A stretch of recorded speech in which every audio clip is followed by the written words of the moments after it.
voice of Indiana County, WCCS, AM 1160 and 101.1 FM. And we're glad you're with us this morning. Glad as well to welcome in some very distinguished folks to the studio. Our conversation brought to you by Marcus and Mack, a law firm representing injured people. We do this every single year, and we have so much fun doing it. Mike Rigg and Dr. Michele Petrucci with us this morning. We're talking about the Fulbright International Teachers. Mike, I always get it wrong, so give me the official title because I don't know how many years we've been doing this, but I've never gotten it right yet.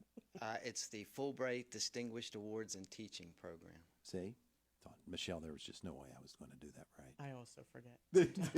Well, you're the program coordinator. You're not allowed to forget. I know. All right, so let's learn about these folks that we're going to be meeting in person in just a couple of moments. Michele? Sure. Thanks again, Todd, for having us. This is our fifth year, and Dr. Laura Lukahans is not able to be here, but she and I are the manage this program and wrote the grant. It's a U.S. Department of State award.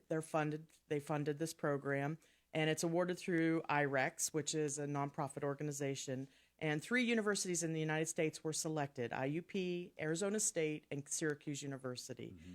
And what we were selected for was to host 16 very distinguished teachers, school teachers, mostly from high school level, but some from elementary and some from middle school, from, in IUP's case, 11 countries. We have 11 countries represented: Botswana, Greece, India, Indonesia, Israel, Morocco, New Zealand, Philippines, Senegal, Taiwan, and Uganda. Wow. It's the largest assortment of countries we've hosted in this program in the 5 years. And I like how you pretended that you weren't reading that. That's very good.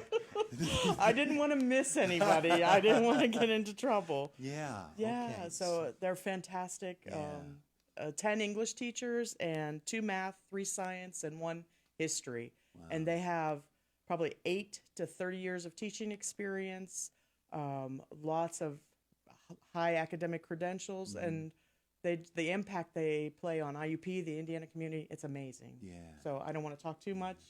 But Mike, tell us how their days are formatted and how it is that the program operates here in Indiana. Well, actually, there's several components to the program. On Mondays, they have what's called an educational seminar class, and on Thursdays, they have a technology class, a workshop, and then on Wednesdays, we call that field experience, and that's really my part of the program. Excuse me. The teachers, we have them partnered up with a teacher at Indiana High School. At the junior high, we have 1 placement, and then we have 2 at Eisenhower Elementary School. And they spend the entire day there. They observe classes. They may co-teach. They have to teach a cultural lesson to the students. And they'll do that for 7 weeks at Indiana, and then that's the rural experience. And then the second half of their placement, they go to Brashear High School in Pittsburgh Public Schools, and they'll be there for 7 weeks, partnered with a teacher from Brashear. So. All right, so let's meet them and be introduced to each of them and find out about their experiences here in Indiana and at IUP and at Indiana School District. And I'll tell you what, let's just start from my right and go to my left. You can share the microphones and let's meet you all. Good morning. Good morning. You are? I'm Michele. I'm Michele Ran. I'm from Taiwan. Mm-hmm. And you teach what? I teach English as a foreign language at a public elementary school in Taipei. At an elementary school? Yes. Oh, that must be so interesting. Because you teach it at the earliest level for students. Yes, on their onset level. Yeah. I'm very happy to be a teacher because I was originally a business major, and I became an English teacher 17 years ago. Really? What motivated you to do that? Mostly because of my family, because of my daughter. I have to take care of her. And because the working hour of the business is so long, so I decided to become a teacher. Yeah, well, that's a good thing. It's a good thing. So here in Indiana during this visit, Yes. What are some of the things that you've done and enjoyed? Oh, I love the field experience at Eisenhower Elementary School. From there, I saw a lot of different teaching strategies, and I saw a lot of different teaching and learning materials, especially the technology part. I see a lot of every student will have a device to learn online, and this makes the differentiated learning possible. So I really would like to have that in my country when I go back. I will apply for some devices there. Yeah, absolutely. Absolutely. You have to in this day and age, Yes, don't yes, you? definitely. That's interesting because I know from past experience with the program, the differences that teachers talk about at the high school level. I think you're maybe the first elementary school teacher that we've had. Yes, here on here the this air. is the first year. Yeah. Well, Yes. Wonderful. And you're enjoying Indiana? Yes, of course. People here are so friendly and they are so helpful and they are very generous. Everywhere we go, they are trying to help and host us in everything. So we are so happy here. Thank you. And the weather's beautiful, isn't it? Not really. I know. It's the wrong time of the year for the weather to be pretty, but it actually, does get pretty we here. haven't met a lot of snow, but because in my country it's sort of tropical weather, so Yeah. I would like to see more snow here. We would not. All right, let's meet another of the teachers with the program. Good morning to you. Good morning, sir. And your name? I'm Santosh Kumar Besen. And you're from? I'm from India. And what do you teach? I teach biology in high school. Biology. Biology. Oh, that's interesting. So you come here to Indiana, and you've not had the Brashear experience yet, No. have you? All right, so your experiences here in Indiana. Tell me about them. What's it been like for you? Especially the Indiana high school, we are there in every Wednesday. And we are attending and observing so many classes. So we are enjoying with the technology part, which is there in the school. So in our country, many things are there, but not like this. So we have different kind of setup. I am working in a very different kind of school in India. I am working for the rural kids. Okay. There is a specific school that is known as Jawahar Navodaya Vidyalaya, and this school has been established in the name of first Prime Minister of India, Jawaharlal Nehru. And this is the specific school which is established especially for the rural talents. So, and my school is completely residential school, but here I'm watching the different kind of school. So I will definitely go back with there's so many technological stuffs and technological guidance which we are learning from the school. A lot of people talk about the differences in technology between our country and the country from which they come. Really, it comes down to students are just inquisitive. It doesn't matter where they are in the world, doesn't it? Yeah. So technology is a different thing. We have in our setup, we are not using too much technology. We are concentrate on the somewhat the traditional methods of teaching.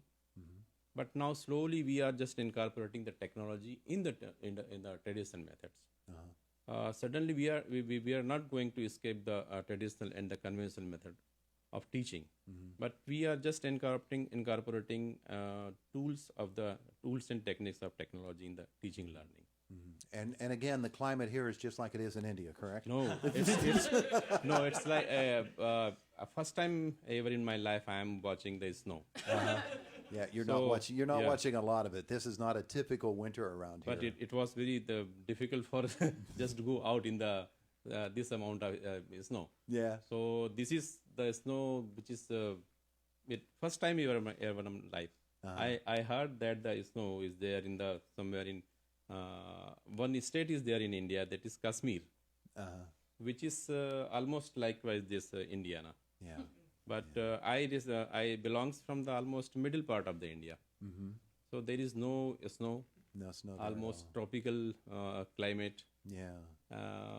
Sometime in summer season, the temperature goes up to 49, 50, sometime 50, 46. Extreme temperature is there, especially in the summer. Yeah, and Yeah. of course we're Fahrenheit here, so to us that sounds really cold, but it's not. We know, we know But absolutely. it is in degrees Celsius. Yeah. 49. Yeah, you're Celsius over there. Get Rig to take you to Seven Springs so you can experience snow. Let's go over to this microphone and meet a couple of other visiting scholars. Good morning. Hi, good morning. And your name? Hi, my name is Leo Crisologo. I'm a mathematics teacher from the Philippines. I'm teaching in a public high school back home, and I teach senior high school students around 11 and 12th grade. Senior high math students. Yes. Okay. And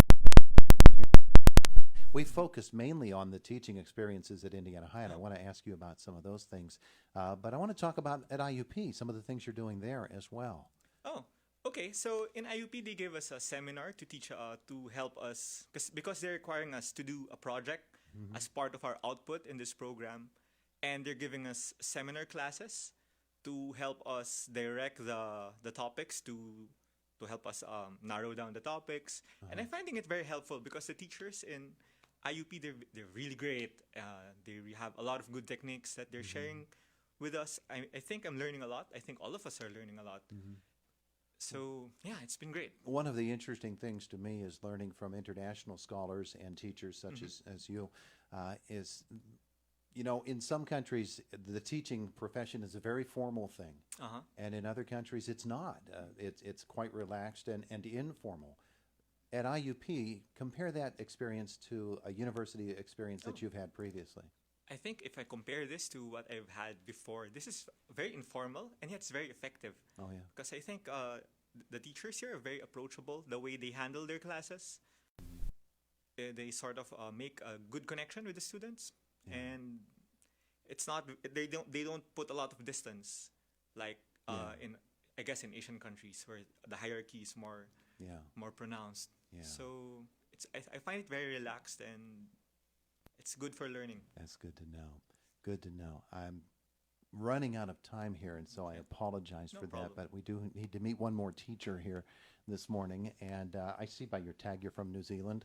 So you left in the middle of summer and you came here in the middle of winter. Quite right. I did. I left probably, 30 degrees. What's that? 80 Fahrenheit, maybe?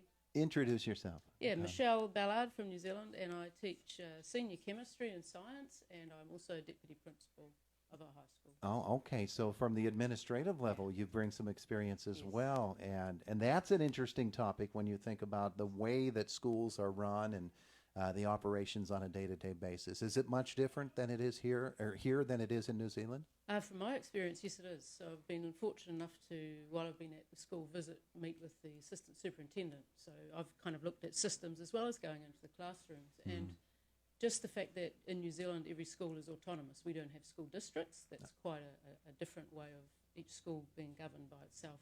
So we make the decisions and it's not centralised. It's a huge key difference. And a school board situation is, I don't know if that is different than it is in New Zealand, where the overall authority is the actual school board, which is representative of the community in which they're located.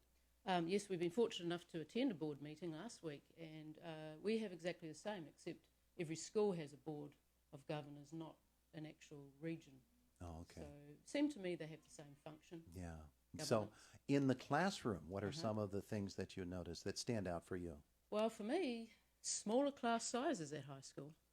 Here? And yes, absolutely. Uh-huh. Probably our classes will be typically around 28 or over, often, and even in senior chemistry, maybe up to 32. So that's distinctly different. We have 5 lessons a day, not 10. So seeing a lesson at around 39 minutes is quite short. That's quite different, although some classes are double lessons at Indiana. Yeah. And I think one of the biggest key things, which I'd love to have change at home that I've experienced here, is the students move very quickly to get from one lesson to another. Oh, they have okay. a finite time with the 2 bells, but our students will be straggling in the hallways for quite some more time. Oh, yeah? Yeah. Well, that's interesting that it happens in that way. I want to thank you for coming in. I want to thank all of your colleagues for coming in as well.